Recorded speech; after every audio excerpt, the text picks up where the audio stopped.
What's up, guys? Welcome back to the channel. Bowers & Wilkins 607 S2 Anniversary Edition speakers. Let's go. So, guys, we all know Andrew Robinson reviewed these. He hated them. He said they were crazy bright, offensive, a slew of stuff. Check out his video. I'll leave links in the description below. He just straight up did not have a good time with these speakers. And until then, Bowers & Wilkins just wasn't on my radar. But after watching that video, I think it was like 6 months ago now, I got curious. Are they that bright? Are they that aggressive, fatiguing, and so on? Or was it an over-exaggeration? We're going to get to it.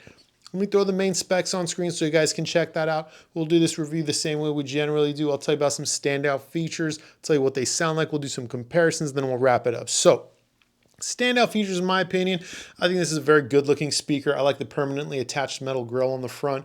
Around back, we've got a pretty good looking port and I think two pairs of 5-way binding posts for bi-wiring, a feature no one will ever use on this speaker. I don't know why manufacturers insist on continuing to waste money with the bi-wire option. Guys, if any of you use bi-wiring on like affordable speakers, please comment below. Let me know that you're doing that. Let me know. I'm curious. What's your experience with it? Join the Discord. Let's chat about it. I am curious because far as I know, nobody uses the bi-wiring functionality on speakers. Anyhow, I digress. A little bit of a rant.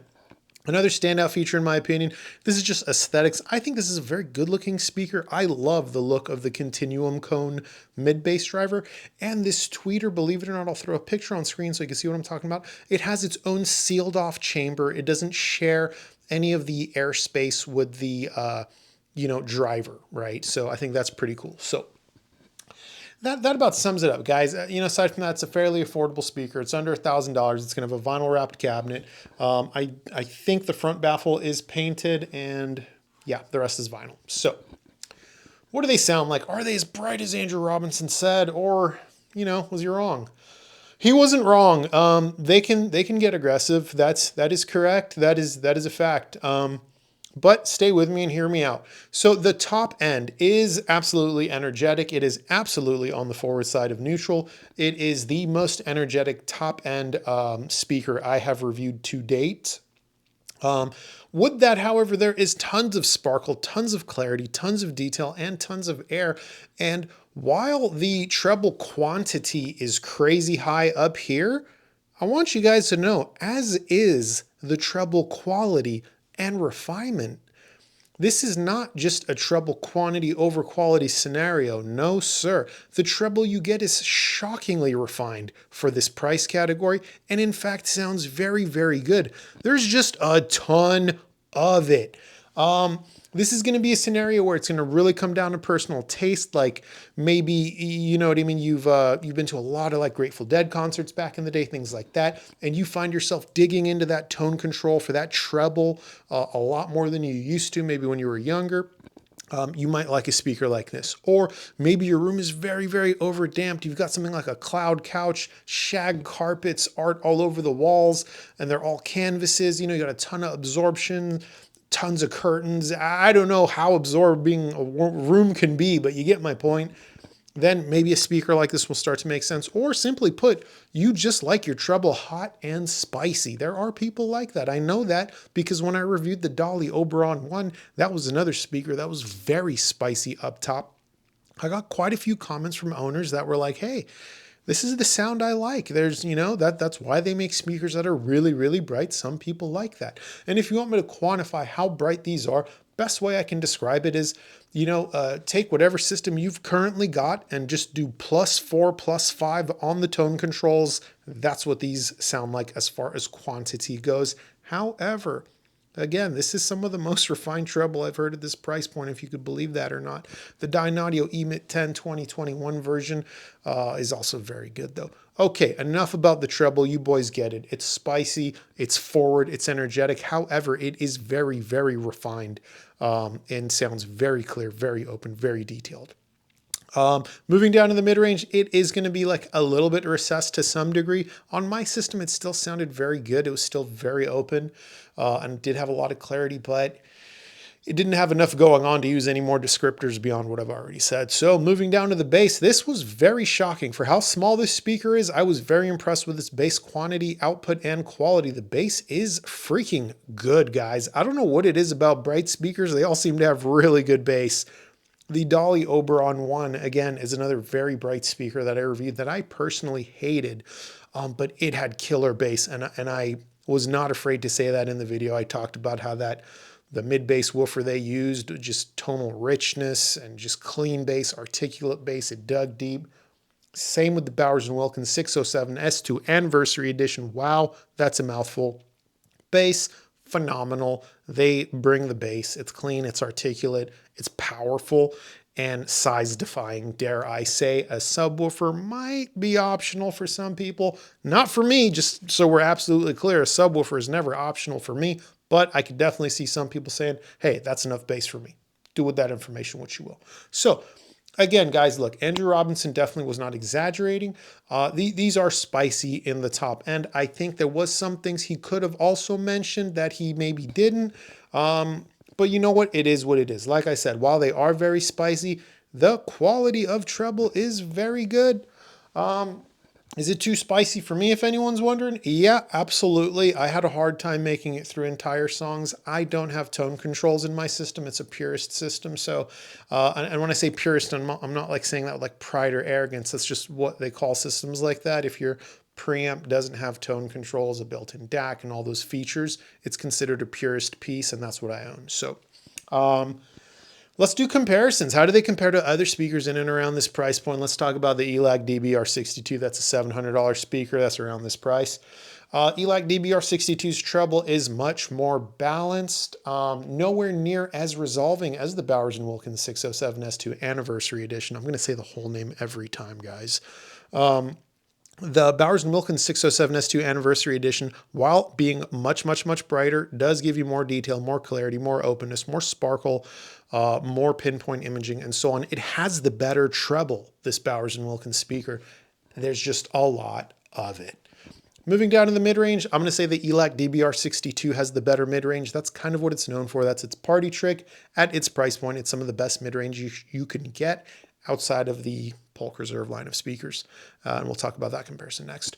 So the mid-range, ELAC DBR62 is the better. Moving down to the bass, pretty different here. ELAC DBR62 has a little bit of a boost in the mid-bass region. Its bass is going to have a little bit of a harder edge to its attack. The Bowers & Wilkins 607 S2 Anniversary Edition is going to have a fuller sound from top to bottom, fuller bass, deeper extension, and so on. The bass is going to be just better on the 607 S2 Anniversary Edition. Let's talk about the Dynaudio EMIT 10 2021 version. That's one of my favorite $800 speakers. Again, treble is much more balanced. It is nowhere near as energetic. Its quantity is nowhere near as high as the Bowers & Wilkins 607 S2 Anniversary Edition speakers. I'm going to say the win is going to go to the Dynaudio. The Dynaudio EMIT 10 2021 version does have some of the best treble I've heard at this price point of $800. Both speakers are just as resolving as each other. In fact, I'll go ahead and say it like this. The Bowers & Wilkins 607 S2 Anniversary Edition is a lot like the Dynaudio EMIT 10 if you turn the tone controls up to +5 on your Dynaudio EMIT 10s. So treble quality on both speakers, excellent, very similar. Bowers & Wilkins, just a whole lot more quantity. Moving down in the mid-range, both are fairly good. I don't have a lot to say. Their mid-ranges are more similar than different. I'd give a slight edge, maybe more than a slight edge, to the Dynaudio EMIT 10. It does have the more, I would say, naturally balanced mid-range. Moving down to the bass portion, both speakers are bass monsters for their size. They're both equally good in that area. No complaints from either one's bass. Both speakers are subwoofer optional for a lot of people. Again, not Nemo propaganda. A subwoofer is never optional for me. So what else can we compare it to in and around this price range? Polk Reserve R100. Polk Reserve R100, again, it's going to have less treble. It's going to be more of a, balanced affair up top. However, the level of clarity and detail retrieval you get from the Bowers & Wilkins 607 S2 Anniversary Edition is going to be on a higher level. the Bowers & Wilkins 607 S2 Anniversary Edition. Treble is the higher quality. It is more refined. It is more open. It has more separation and so on. Again, there's just a lot of it. I prefer the Polk Reserve R100. I would rather have less detail. I would rather have less clarity and less refinement than what the Bowers & Wilkins give, because it is so hot and so spicy. Again, it's like having +5 on the tone controls. It's too much for me. The Polk Reserve tweeter is still quite good, guys. Don't get me wrong. The Bowers & Wilkins tweeter is just, it is better. And it's, again, run super hot. Are you seeing a trend here? I hope you are. Moving down to the mid-range, Polk Reserve mid-range is the superior. Oh my goodness. I love the Polk Reserve's mid-range. It is going to be tonally rich, still open, detailed, well-textured, expansive, and so on. Good sound staging and all that stuff. Moving down to the bass, the Polk Reserve R100 is the smallest of the reserve range and hardly has much bass at all.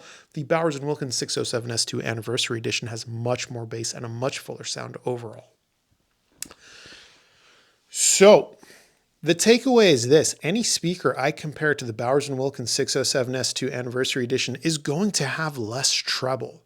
But a lot of the times the treble of the Bowers & Wilkins is of a higher quality. Like I've said 3, 4, 10 times now, there's just a lot of it. Can you attenuate it with tone controls? You can.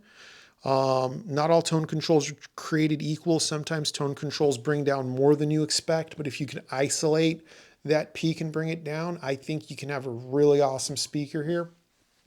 I probably wouldn't bring it down to dead flat because then you'd lose some of the magic that these speakers are, but maybe -2 to start would be a good place if you own these speakers. And if you own these speakers and you don't find them offensive, that's okay. That just means your personal taste is on the spicy side, and there's nothing wrong with that. Let me think if there's anything else I want to compare these to. Looking around my room, what else we got? Nah, everything else is a lot more expensive. I want to compare them to the Triangles, but I haven't spent enough time with the Bro 2 and the Bro 3 yet. So I will compare these to the Triangle, Bro 2 and Bro 3 when I review those. So this is kind of the takeaway. I already did a takeaway, but I want to say one last thing, I guess. So yeah, Andrew Robinson reviewed these speakers. He had a ton of complaints, and he absolutely wasn't wrong. Other people have reviewed this speaker, and compared to Andrew Robinson's review, other people's reviews might look very favorable, but if you pay attention, everyone's actually saying the same thing. They're not just having, Zero Fidelity's review, for example, right? Like he says, or has a very similar assessment to Andrew Robinson. He talks about how they're spicy up top and the treble's quite bright and can be aggressive. But he also talks about how it could be fun, depending on how it's set up and things like that. And here's the reality, I guess, at the end of the day. I do know people who own these speakers and enjoy them. It's hard for me to believe because they're so spicy in the higher frequencies, but it's one of those things that's just like where everyone is different. And when I reviewed the Dolly Oberon ones, I was like kind of almost mad about how like aggressively sharp they were, until I learned some people like that, and that's okay. So look, at the end of the day, everyone's going to have their opinion. I bought these speakers, didn't buy them. I borrowed them actually from a friend to find out. All right, I'm going to wrap it up, guys. If you've got any questions, this channel does have a free Discord. You can also ask in the YouTube comments below. And if anything I said in this video personally upsets you or you took it personally, I don't give a shit. That's your problem, not mine. Maybe work on yourself and try not to be so thin-skinned. I'm just a stranger on the internet. Nothing I say should ruffle your feathers. This is just a hobby. These videos are made for entertainment. If they bother you, I think that says more about you than it does of me. Until next time, later.